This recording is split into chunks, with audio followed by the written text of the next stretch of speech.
Pada suatu hari Rasulullah SAW ditemui oleh malaikat Jibril. Rasul pun bertanya, "Ada apa wahai Jibril?" Jibril menjawab, "Wahai Muhammad, sesungguhnya hari ini Allah Subhanahu wa Ta'ala sedang mengobarkan nyala api neraka, dan seluruh para malaikat amat ketakutan. Mereka tidak tahu harus bagaimana. Untung aku ingat," kata Jibril, "bahwa engkau Muhammad adalah sumber cinta dan sayang Allah Subhanahu wa Ta'ala kepada alam semesta. Dengan alasan itu aku kesini, bertabaruk mengambil berkah dengan cinta Allah kepada dirimu, ya Rasulullah, ya Muhammad." Rasulullah terdiam beberapa saat, kemudian bertanya lagi, "Wahai Jibril, ceritakan padaku bagaimana neraka itu sesungguhnya." Jibril menjawab, "Wahai Muhammad,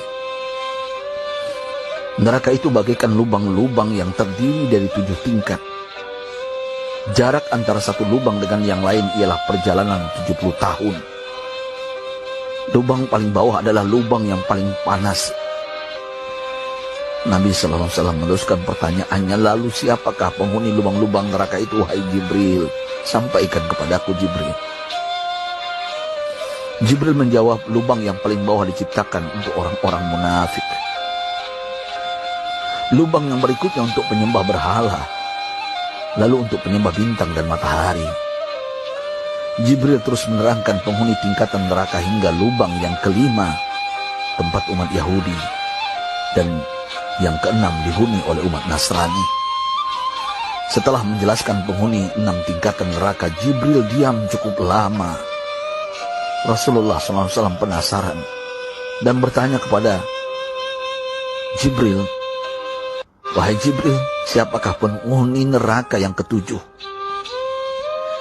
Jibril diam saja tidak menjawab. Rasulullah SAW mengulangi pertanyaannya, tapi Jibril tetap diam. Rasulullah tambah penasaran dan mendesak Jibril agar dijawab pertanyaannya.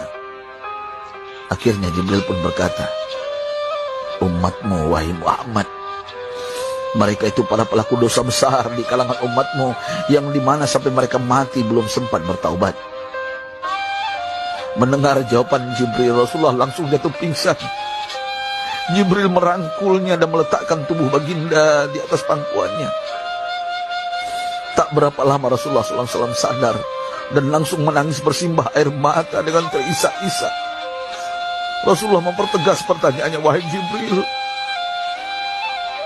apakah benar ada di antara umatku yang masuk neraka?"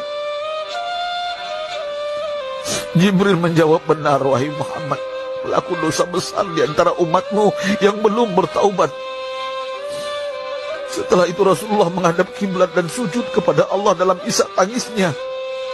Sesekali dengan suara pelan beliau membisikkan kata-kata, "Ummati ya Rabb, ummati, ummati, ummati." Beliau SAW tidak mengangkat kepalanya dalam keadaan seperti itu selama 3 hari 3 malam, kecuali setiap Bilal bin Rabah mengumandangkan azan, barulah beliau bangkit untuk menjadi imam, dan setelah itu kembali sujud lagi. Pada hari ketiga Abu Bakar menyadari hal ini, beliau mengetuk pintu Rasulullah dan mengucapkan salam 3 kali, namun tidak terdengar jawaban. Abu Bakar sedih dan berseru di hadapan pintu Nabi besar Muhammad SAW, "Apakah ada jalan untuk masuk ke rumahmu ya Rasulullah?" Tetap tidak ada jawaban. Di jalan Abu Bakar bertemu sahabat Umar. "Mengapa engkau menangis, wahai Abu Bakar?" kata Umar. Abu Bakar menceritakan keadaan Rasulullah SAW. Maka Umar pun melangkah menuju rumah Rasulullah dan terjadilah hal yang sama. Umar pun pulang dan menangis. Di jalan Umar bertemu sahabat Salman Al-Farisi. Dengan terisak Umar bercerita kepada Salman hingga membuat dia amat sedih, namun tidak berani mengulangi hal yang sama.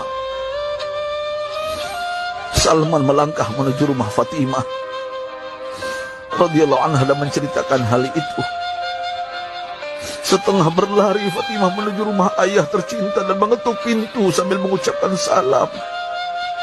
Mendengar suara lembut putri tercinta, sejuklah dada Rasulullah. Beliau bangkit dari sujud dan membuka pintu. Alangkah terkejutnya Fatimah melihat Rasulullah, ayah tercinta, amat kurus dan pucat. Fatimah memeluknya lalu menangis. Wahai ayah, apa yang terjadi? Mengapa engkau amat sedih seperti ini? Rasulullah kembali menangis dan berkata dengan suara lirih, wahai Fatimah, belahan jiwa aku. Bagaimana mungkin aku tidak sedih sedangkan Jibril mengatakan akan ada kelak umatku yang akan masuk neraka. Subhanallah, betapa besar cinta Rasulullah kepada kita umatnya. Sahabatku, Rasulullah mencintai kita. Antaman ma'aman ahbabta, engkau akan berkumpul dengan orang yang kau cintai. Mari kita mencintai baginda Nabi besar Muhammad SAW yang mencintai kita, umat yang tidak rela kita masuk neraka. Mari kita mencintai beliau dengan berselawat. Sahabatku, sampaikan, Rasul mengajarkan kepada kita, man dalla ala khairin falau mislu ajri fa'ili. Siapa yang menunjukkan kepada kebaikan, maka dia akan mendapatkan pahala seperti orang yang mengerjakannya. Mudah-mudahan ini menjadi pahala jariah bagi kita.